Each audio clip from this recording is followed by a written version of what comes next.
हरियाणा की हर अपडेट के लिए बेल आइकन दबाएं और सब्सक्राइब करें एसटीवी हरियाणा न्यूज। नमस्कार, आप देख रहे हैं हरियाणा न्यूज और मैं हूं आपके साथ शुभेंदु सिंह। और सबसे पहले रुक कर रहे हैं बड़ी खबर का। कोरोना ने दुनिया भर में कोहराम मचाया हुआ है और कोरोना मरीजों का आंकड़ा 77 लाख के पार पहुंच चुका है। दुनिया में 4 लाख से ज्यादा जो है इसमें लोग प्रभावित हुए हैं। 24 घंटे में 4600 से ज्यादा लोगों की मौत हो चुकी है और अमेरिका में 21 लाख से ज्यादा मामलों की पुष्टि हुई है। वहीं करीब 40 लाख मरीजों ने कोरोना को मात दी है। एक राहत भरी खबर यह भी, लेकिन मरीजों के मामले में चौथे नंबर पर अब भारत आ पहुंचा है। यानी कि कोरोना ने दुनिया भर में कोहराम मचाया है। ये तस्वीरें लगातार आप देख भी रहे हैं। वहीं अब जिस तौर पर कोरोना मरीजों का आंकड़ा दुनिया भर के अंदर बढ़ रहा है और जिस तेजी के साथ मौत हो रही हैं, वो कहीं ना कहीं एक चिंताजनक स्थिति है।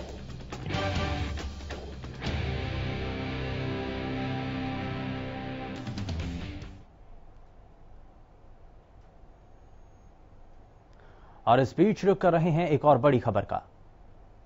देश में तेजी से कोरोना की रफ्तार बढ़ रही है और साथ ही साथ देश में मरीजों की संख्या 3 लाख के पार पहुंच चुकी है। और इस दौरान पिछले 24 घंटे में 11,458 नए मामले सामने आए हैं। देश भर में 3,08,993 मरीजों की पुष्टि हुई है। वहीं पिछले 24 घंटे में 386 लोगों ने अपनी जान गंवाई है, यानी कि कोरोना से जंग में वो हार गए। लेकिन कोरोना से अब तक 8,884 लोगों की मौत भी हुई है। देश में 1,54,330 मरीज हालांकि इस दौरान ठीक भी हुए हैं। राहत भरी खबर यह भी, लेकिन अब भी 1,45,779 एक्टिव केस देश में हैं। तो देश में तेजी से कोरोना की रफ्तार बढ़ रही है, संक्रमण फैल रहा है देश के अलग अलग हिस्सों में और उसकी तस्वीरें लगातार हम आपको दिखाते भी हैं। वहां की हर एक स्थिति आप तक पहुंचाते भी हैं। बीते 24 घंटे में 11,458 जो अभी तक मामले हैं और वहीं 3,08,993 मामलों की पुष्टि हुई है।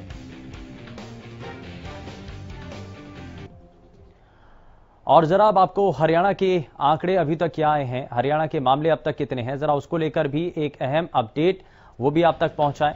हरियाणा में कोरोना का कहर लगातार जारी है और हरियाणा में स्थिति क्या है वो भी हम आपको बता रहे हैं। कोरोना के 129 नए मामले सामने आए हैं। गुरुग्राम में ही 85 नए मरीजों की पुष्टि हुई है और फरीदाबाद और रोहतक में 13 नए मामले सामने आए हैं।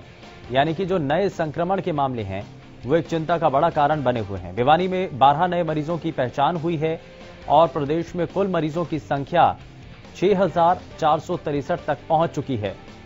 अब तक 2,475 मरीज ठीक होकर अपने घर भी लौट चुके हैं। राहत भरी बात यह भी, लेकिन 3,918 एक्टिव मरीजों का इलाज जारी है। वहीं कोरोना से प्रदेश में 70 लोगों की मौत हुई है और हरियाणा में कोरोना का कहर किस रूप में है वो भी हमने आपको अभी तक दिखाया।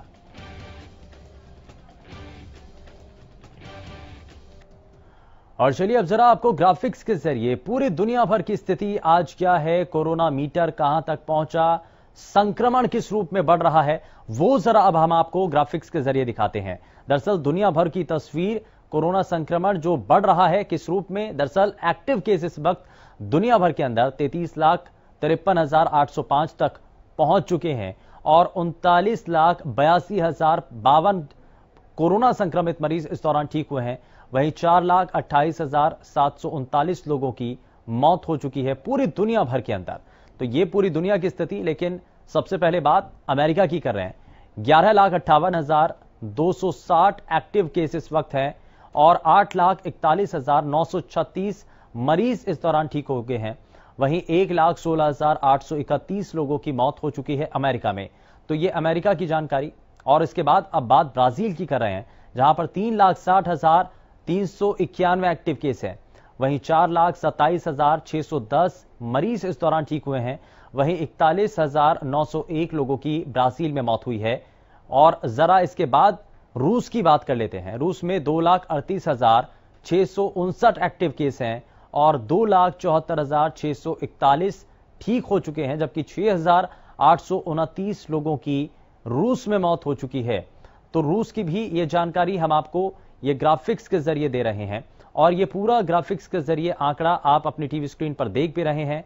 अभी तक हमने आपको रूस की स्थिति दिखाई है और दुनिया भर के अलग अलग देशों के बारे में हमने आपको बताया कि संक्रमण किस तेजी के साथ बढ़ रहा है। लेकिन चलिए अब जरा आगे बढ़ते हैं और अब जरा भारत की तस्वीर भी आपको दिखाते हैं। आंकड़ों के जरिए भारत में कोरोना संक्रमण किस तेजी के साथ बढ़ रहा है, जरा वो भी आपको बताते हैं।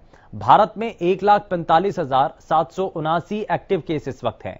वहीं 1,54,329 ठीक हो चुके हैं, जबकि 8,884 लोगों की भारत में इस घातक वायरस की वजह से मौत हो चुकी है। तो भारत की कुल मिलाकर के तस्वीर, लेकिन अब आपको जरा राज्य भर की तस्वीरें भी दिखाते हैं आंकड़ों के जरिए कहां तक कोरोना ग्राफ पहुंचा है। महाराष्ट्र में 49,628 एक्टिव केस इस वक्त हैं। वहीं 47,796 कोरोना संक्रमित मरीज इस दौरान ठीक हुए हैं। वहीं 3,717 लोगों की महाराष्ट्र में मौत हो चुकी है। तो महाराष्ट्र की जानकारी, लेकिन उसके बाद तमिलनाडु, जहां पर 18,284 एक्टिव केस इस वक्त हैं। 22,047 कोरोना संक्रमित मरीज ठीक हो चुके हैं, जबकि 367 लोगों की तमिलनाडु में मौत हो चुकी है। तो तमिलनाडु की ये आप अभी तक जानकारी इसमें देख रहे थे ग्राफिक्स के जरिए। वहीं बात गुजरात की भी कर रहे हैं। गुजरात में 5,619 एक्टिव केस इस वक्त हैं, जबकि 15,493 ठीक हो चुके हैं। 1,415 लोगों की गुजरात में मौत हो चुकी है। तो कोरोना संक्रमण किस तेजी के साथ बढ़ रहा है, देश के अलग अलग राज्यों पर इसका प्रभाव कितना है, वो हम आपको दिखा रहे हैं। बात देश की राजधानी दिल्ली की, जहां पर 22,212 एक्टिव केस हैं, 13,398 कोरोना संक्रमित मरीज ठीक हुए हैं और 1,214 लोगों की इस दौरान देश की राजधानी में मौत हो चुकी है। तो ये देश की राजधानी दिल्ली की भी बात, लेकिन अब जरा आपके अपने प्रदेश की भी स्थिति आपको दिखाते हैं। यानी कि हरियाणा में इस वक्त कोरोना मीटर कहां तक पहुंचा है और संक्रमण किस तेजी के साथ बढ़ रहा है, जरा आपको अब ग्राफिक्स के जरिए दिखाते हैं। और सबसे पहले बात गुरुग्राम की कर रहे हैं, जहां पर 2012 एक्टिव केस हैं। 996 कोरोना संक्रमित मरीज गुरुग्राम में ठीक हो चुके हैं, जबकि 19 लोगों की मौत हो चुकी है गुरुग्राम में। और गुरुग्राम के बाद जरा अब आपको फरीदाबाद लिए चलते हैं। फरीदाबाद में 625 एक्टिव केस इस वक्त हैं। 348 कोरोना संक्रमित मरीज ठीक हो चुके हैं, जबकि 26 लोगों की फरीदाबाद में मौत हो चुकी है। यानी कि आप ये समझना चाह रहे हैं कि हरियाणा के किन किन इलाकों में, किन किन जिलों में संक्रमण तेजी के साथ बढ़ रहा है। तो सबसे पहले हम आपको उन्हीं की तस्वीरें दिखा रहे हैं, उन्हीं के आंकड़ों के जरिए आपको बता रहे हैं कि संक्रमण कितना खतरनाक है और कितनी तेजी के साथ बढ़ रहा है। बात सोनीपत की, जहां 312 एक्टिव केस हैं, 218 ठीक हो चुके हैं, जबकि 6 लोगों की सोनीपत में मौत हो चुकी है। और अब जरा आपको प्रदेश के बाकी हिस्सों की भी स्थिति दिखाते हैं। झज्जर में 20 एक्टिव केस हैं और 99 कोरोना संक्रमित मरीज ठीक हो चुके हैं। तो ये झज्जर की जानकारी आपकी टीवी स्क्रीन पर, और आपके अपने जिले की भी तस्वीर हम आप तक पहुंचाएंगे धीरे एक एक करके, और एक एक तस्वीर को आपको बताते चलेंगे कि एक जिले के अंदर, हर एक जिले में क्या और कितना अभी तक संक्रमण फैला हुआ है। नूह के अंदर 24 एक्टिव केस हैं, जबकि 85 कोरोना संक्रमित मरीज नूह के अंदर ठीक हो चुके हैं। और अब नूह के बाद जरा आपको प्रदेश के बाकी हिस्से, यानी कि अंबाला की भी आपको जानकारी दें तो अंबाला में 84 एक्टिव केस हैं, 65 कोरोना संक्रमित मरीज अंबाला में ठीक हो चुके हैं, जबकि अंबाला में 2 लोगों की कोरोना संक्रमण से मौत हो चुकी है। तो ये अंबाला की जानकारी आप अपनी टीवी स्क्रीन पर देख रहे हैं। वहीं बात पलवल की भी कर रहे हैं। पलवल में 109 एक्टिव केस हैं, 70 कोरोना संक्रमित मरीज ठीक हो चुके हैं, जबकि एक शख्स की पलवल में कोरोना से मौत हो चुकी है। तो बहुत घातक वायरस है, संक्रमण तेजी के साथ प्रदेश में भी बढ़ रहा है। बात पानीपत की, जहां पर 24 एक्टिव केस हैं, 61 मरीज यहां पर ठीक हो चुके हैं, जबकि 4 लोगों की इस घातक वायरस की वजह से मौत हो चुकी है। तो पानीपत में अभी तक ये जो जानकारी है, अभी तक का जो आंकड़ा है, अपडेट है, वो हम आपको दे रहे हैं। बात पंचकुला की भी कर रहे हैं, जहां पर 21 एक्टिव केस हैं, 26 कोरोना संक्रमित मरीज यहां पर ठीक हो चुके हैं। लेकिन संक्रमण के नए मामले पंचकुला में हाल फिलहाल में भी सामने आए हैं। लेकिन जरा आगे बढ़ते हैं और आपको बताते हैं कि जींद में क्या स्थिति बनी है। तो जींद में इस वक्त 40 एक्टिव केस हैं, जबकि 26 मरीज ठीक हो चुके हैं, लेकिन इस दौरान 3 लोगों की मौत भी हो चुकी है। तो ये जींद की जानकारी। लेकिन अब आपको दिखाते हैं जरा करनाल की तस्वीरें। करनाल में 76 एक्टिव केस हैं, जबकि 47 मरीज ठीक हो चुके हैं और इस दौरान 2 लोगों की मौत हो चुकी है। तो करनाल की भी ये तस्वीर आप देख रहे हैं, यानी कि ग्राफिक्स के जरिए, आंकड़ों के जरिए आप ये समझिए कि संक्रमण आपके इलाके में, आपके जिले में किस रूप में बढ़ रहा है और सतर्क हो जाइए। यमुनानगर की भी जानकारी आपकी टीवी स्क्रीन पर है, जहां पर 24 एक्टिव केस हैं, 17 मरीज ठीक हो चुके हैं। तो ये यमुनानगर की जानकारी। और जरा आपको अब आगे लिए चलते हैं और प्रदेश के एक एक हिस्से की आपको जानकारी देंगे, लेकिन उससे पहले जरा सिरसा की भी जानकारी आप तक पहुंचाएं। तो सिरसा में 20 एक्टिव केस इस वक्त हैं और 42 मरीज सिरसा में ठीक हो चुके हैं। और यहां पर जो अभी तक रिकवरी रेट था वो काफी बेहतर था, एक्टिव केस की संख्या भी थोड़ी सी कम हुई है। सिरसा के बाद जरा आपको फतेहाबाद लिए चलते हैं। फतेहाबाद के अंदर अगर आप तस्वीरें देखें और समझें आंकड़ों के जरिए, तो 26 एक्टिव केस हैं, 24 कोरोना संक्रमित मरीज फतेहाबाद में ठीक हो चुके हैं। और जरा अब आपको आगे लिए चलते हैं, भिवानी भी आपको दिखाते हैं। भिवानी में अभी आंकड़े क्या बताते हैं। भिवानी में 53 एक्टिव केस हैं, जबकि 45 मरीज ठीक हो चुके हैं। तो भिवानी की भी ये जानकारी आप अपनी टीवी स्क्रीन के जरिए देख रहे हैं। और अब आपको रोहतक के बारे में बताते हैं। रोहतक में 182 एक्टिव केस हैं और 84 मरीज ठीक हो चुके हैं, जबकि 4 लोगों की रोहतक में इस वायरस की वजह से मौत हो चुकी है। और जरा अब आपको नारनौल के बारे में बताते हैं। 39 एक्टिव केस है नारनौल में, 74 लोग ठीक हो चुके हैं। और ये पूरे प्रदेश के अलग अलग हिस्सों की हम आपको जानकारी दे रहे हैं। हिसार की भी बात, जहां पर 44 एक्टिव केस हैं, 65 मरीज ठीक हो चुके हैं, जबकि एक शख्स की मौत हो चुकी है। और इसी तरीके से रेवाड़ी के अंदर 61 एक्टिव केस हैं, 12 ठीक हो चुके हैं। तो ये रेवाड़ी की जानकारी भी आप इस वक्त अपनी टीवी स्क्रीन पर देख रहे हैं। और जरा आपको अब जल्दी से आगे बढ़ते हुए आपको बताते हैं कि चरखी दादरी में क्या स्थिति बनी है। चरखी दादरी में 39 एक्टिव केस हैं, 7 मरीज ठीक हुए हैं। और ये अभी तक आपने चरखी दादरी को भी, वहां पर क्या और किस रूप में एक्टिव केस अभी तक हैं, यानी कि चरखी दादरी में एक्टिव केस ज्यादा हैं और रिकवरी रेट अभी थोड़ा सा ठीक नहीं है, कम है, लेकिन प्रशासन कोशिश कर रहा है। और अब जरा आगे बढ़ें तो बात कैथल की भी कर रहे हैं, जहां पर 29 एक्टिव केस हैं, 28 मरीज ठीक हो चुके हैं। और एक एक करके जरा हम आपको जल्दी जल्दी से दिखा भी रहे हैं कि कहां पर क्या स्थिति बनी हुई है। कुरुक्षेत्र में 26 एक्टिव केस हैं और 37 मरीज ठीक हुए हैं। तो ये हमने आपको प्रदेश के अलग अलग हिस्सों की जानकारी दी है, आप तक ये पहुंचाने की कोशिश की है कि संक्रमण कितना और किस रूप में बढ़ रहा है। और बढ़ते हुए संक्रमण को लेकर के आपने अभी तक अपने प्रदेश, अपने इलाके की हर एक स्थिति को जाना है, समझा है। और इन तस्वीरों को देख करके, इन आंकड़ों को देख करके आप ये अंदाजा लगा सकते हैं कि कितना घातक वायरस है और प्रदेश के अलग अलग हिस्सों में किस रूप में ये बढ़ रहा है। तस्वीरें और भी हैं, जानकारी और भी है, देंगे आपको, लेकिन छोटे से ब्रेक के बाद।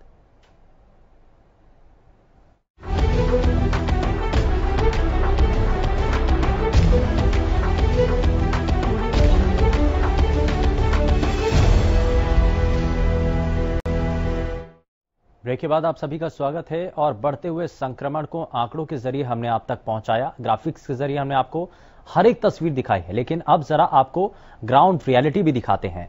और सीधे सबसे पहले बात गुरुग्राम की कर रहे हैं, जहां पर संक्रमण बहुत तेजी के साथ बढ़ रहा है और हरियाणा के अंदर गुरुग्राम कोरोना का एपिसेंटर बनता हुआ नजर भी आ रहा है। लेकिन इसको लेकर के क्या तैयारियां हैं, सरकार और प्रशासन किस स्तर पर काम कर रहे हैं, जरा वो भी समझ लेते हैं। गुरुग्राम से हमारे संवाददाता संजय राठौर हमारे साथ फोन लाइन पर जुड़ चुके हैं। संजय, सबसे पहले गुरुग्राम की ताजा तस्वीरें क्या है, ताजा अपडेट क्या है, संक्रमण कितना बढ़ चुका है, अभी तक की अपडेट क्या है? बात करें गुरुग्राम में नए मॉर्निंग बुलेटिन की बात करें, करीबन 85 नए मामले कोरोना के आज गुरुग्राम में आए हैं। इवनिंग बुलेटिन आना बाकी है। और हम संख्या की बात करें तो 3000 के पार हो चुके हैं गुरुग्राम में जो कोरोना के पॉजिटिव मामले हैं, 3007 हो गए हैं टोटल। और अभी तक की बात करें 19 मौत गुरुग्राम में कोरोना के चलते हो गई है। और 975 जो मरीज थे उनको डिस्चार्ज कर दिया गया है। तो कहीं ना कहीं जिस तरीके से गुरुग्राम में दिन प्रतिदिन जो कोरोना की पेशेंटों की संख्या है वो बढ़ती जा रही है। आज 3000 का आंकड़ा वो कोरोना के मरीजों ने पार कर दिया है। तो कहीं ना कहीं गुरुग्राम के लिए काफी चिंताजनक स्थिति बनती जा रही है। और साथ ही साथ स्वास्थ्य विभाग की तरफ से जो योजना बनाई गई थी वो कारगर साबित नहीं हो पा रही है, जिसकी वजह से गुरुग्राम में इतने मामले सामने आए। हालांकि प्रशासन की तरफ से दावे जरूर किए जा रहे हैं, लेकिन धरातल पे देखा जाए वो दावों में कहीं ना कहीं खोखलापन नजर आ रहा है। जी लेकिन संजय, इसमें क्योंकि फरीदाबाद हो, गुरुग्राम हो, दिल्ली से लगते हुए हरियाणा के वो इलाके जहां पर संक्रमण बहुत तेजी के साथ बढ़ रहा है, या फिर ये मान लीजिए कि दिल्ली से आवाजाही इन इलाकों में ज्यादा होती है, इसको लेकर के पहले बॉर्डर बंद किए गए, सील किए गए, लेकिन संकेत एक बार फिर से गृह मंत्री की तरफ से हाल ही में जब दिए गए, तो क्या ऐसा हो सकता है कि जब अब प्रधानमंत्री अलग अलग राज्यों के मुख्यमंत्रियों के साथ एक बैठक करने जा रहे हैं, तो क्या उसको लेकर के आगे आने वाले समय में कोई नीति तैयार की जा सकती है, या इस पर भी कोई निर्णय लिया जा सकता है?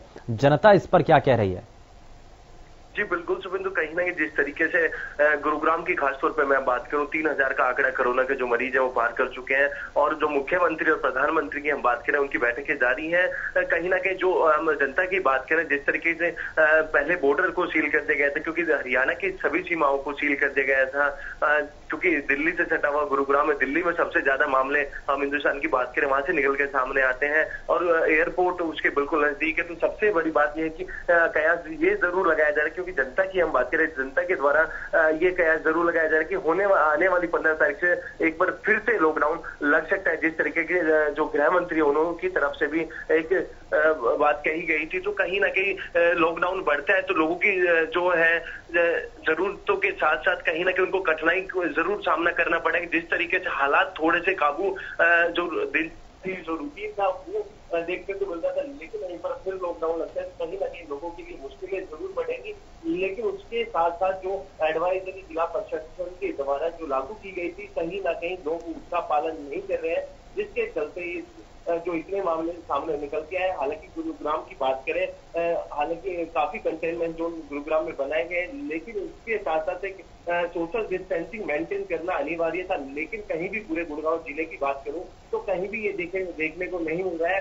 ये हम बात करें बेशक सिविल हॉस्पिटल की, क्योंकि स्वास्थ्य विभाग की सबसे पहले हम बात करें तो स्वास्थ्य विभाग के कार्यालय में भी हम देखते हैं वहां भी सोशल डिस्टेंसिंग की पालना नहीं की जाती, तो आम लोग कैसे कर पाएंगे। तो यही एक बड़ा कारण है जिसकी वजह से जो कोरोना की जो केसेज है गुरुग्राम में बढ़ते नजर आ रहे हैं। जी संजय, यहाँ पर हम उन चीजों को भी देख रहे हैं जो दिल्ली से और दिल्ली के अस्पतालों से सामने आ रही हैं, जहां पर अव्यवस्थाएं, बढ़ते हुए संक्रमण के बाद अस्पतालों के क्या हाल हैं वो भी हम दिखा रहे हैं। लेकिन अब हरियाणा के अंदर और खास करके गुरुग्राम में जब संक्रमण बढ़ रहा है, तो क्या स्वास्थ्य विभाग अस्पतालों को लेकर के आश्वस्त है, वहां पर तैयारियां मुकम्मल हैं, और संक्रमण यदि इसी रूप में आगे बढ़ता है तो कितने बेड की व्यवस्था अलग अलग अस्पतालों में की गई है? कोविड अस्पताल क्या उतने तैयार हैं जितनी संख्या है?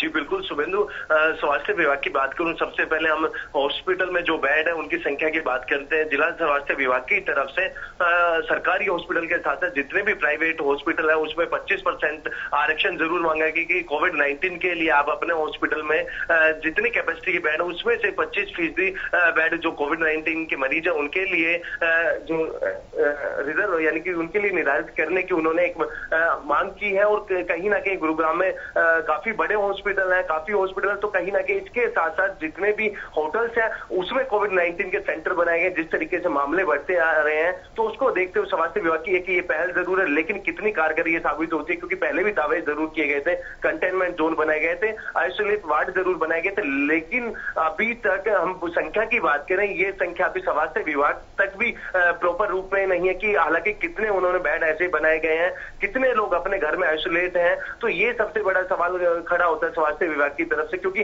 हाल ही में जो गुरुग्राम स्वास्थ्य विभाग की बात करूं, जो सीएमओ थे जेएस पुनिया, उनका ट्रांसफर कर दिया गया है, नए सीएमओ ने अभी कार्यभार संभाला है। तो कहीं ना कहीं स्वास्थ्य विभाग के लिए भी काफी चुनौती है, और साथ ही साथ जो अभी नए सीएमओ है उनके लिए भी काफी बड़ी चुनौती, क्योंकि पूरे हरियाणा की बात करें गुरुग्राम में सबसे ज्यादा मामले सामने आए हैं। और साथ ही साथ जो सीएमओ का तबादला कर दिया गया है, इसमें तो सीएमओ के बदलाव होने के बाद क्या तैयारियों में भी या रणनीति में किसी रूप में बदलाव नजर आया है क्या संजय?